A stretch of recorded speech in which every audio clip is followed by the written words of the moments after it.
Hello, and welcome to News in Brief on Graphic Online. In the headlines, former President Mahama denies building COCOBOD guest house for his pleasure. Afram Plains schools temporarily shut down over attacks. National Service personnel protest deductions for insurance package. And Ghana Football Association appeals to government to give tax incentives to sponsors. The office of former President John Mahama has denied influencing the award of a contract for the construction of a guest house at Bole in the northern region for his personal enjoyment. This is in response to an allegation by the Chief Executive Officer of the Ghana COCOBOD, Mr. Joseph Boahen Edu, that Mr. Mahama influenced the construction of the COCOBOD Research Institute of Ghana Research Station Guest House in his hometown with COCOBOD funds. A statement by his aide, Mrs. Joyce Bawa-Muktari, described the allegations as false and that the said structure had been in existence since 1975. According to her, the building was only renovated to serve its purpose.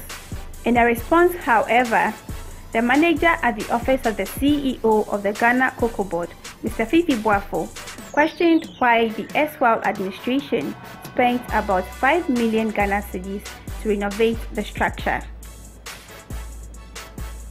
Bawa Muktari, on behalf of the former president, it's sad reading it because I asked myself, if he issued that statement on behalf of the former president, I'll send you pictures of the building they talk about and say that it was constructed in 1975.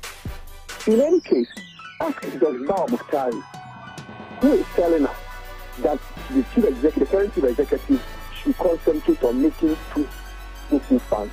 That is she telling us that 5 million was used to refurbish an old building, and that she called that prudent use of cocoa funds?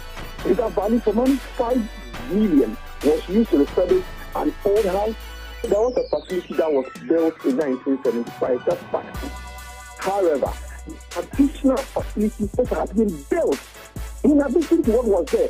What was there refurbished, and an additional one put up.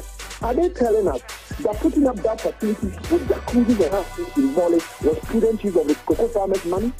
Schools in the Afram Plains portions of the eastern region have been shut down temporarily following reprisal attacks between Fulani herdsmen and locals, which left 9 persons dead last Saturday. The closure is not sanctioned by the Ghana Education Service. However, the heads of the schools have taken the initiative for fear of being caught up in the conflict. Meanwhile, the Eastern Regional Security Council says it is considering the reintroduction of Operation Cowleg.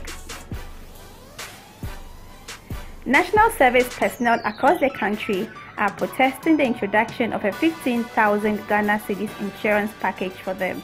The National Service Scheme, in partnership with MTN Ghana, launched a life insurance package where each personnel would pay a monthly premium of 15 Ghana cedis to benefit from the package. But the expected beneficiaries have expressed reservations about the insurance package.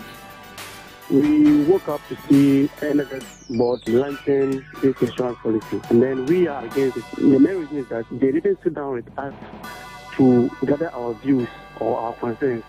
That's the main reason why we are against it. And then they don't know whether some personnel have already been enrolled on or have gained themselves an insurance policy. And then this is just a way to steal from the personnel. 15 cities every month is too much.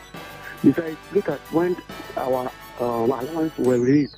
I mean, if they think they want to help us with insurance policy, then they should relate to the government to do that for us, not to taking that mega money that we are earning to enroll us in this insurance policy. We are against it. It was optional. Just like the life package that they are giving us, the high sense and reference, it's optional. So if they want to give us this insurance package, it should also be optional. The Minister of Foreign Affairs, Mrs. Shirley Ayakoboche, has entreated Ghanaians to put to rest the divisive statements by Ghana's High Commissioner to South Africa, Mr. George A.C. Boateng. According to her, the apology by Mr. Yusuf Watson should bring the matter to an end.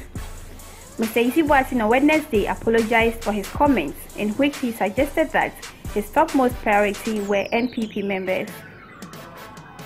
And in sports, the Ghana Football Association (GFA) has appealed to government to offer more tax incentives to companies that sponsor sports development in the country. According to the GFA, such a move would attract more sponsorship for the sports sector.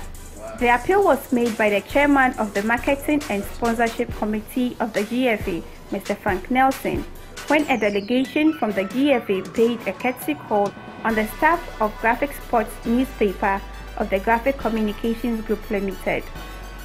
The delegation included Black Stars coach Mr. Kwesi Appiah and former Black Stars captain David Appiah. It's a very important one for us. As we, the marketing as well as community of the we have a very big tax to be able to improve the finances of the area, to be able to seek funding and to be able to subsidize clubs. The average club in the league spends close to 1.5 million Ghana cedis competing in a year. 2 years down the line, no sponsorship. I think they are doing well. For more news, log on to Graphic Online. Follow us on Twitter at GraphicGH and on Facebook at Daily Graphic Ghana.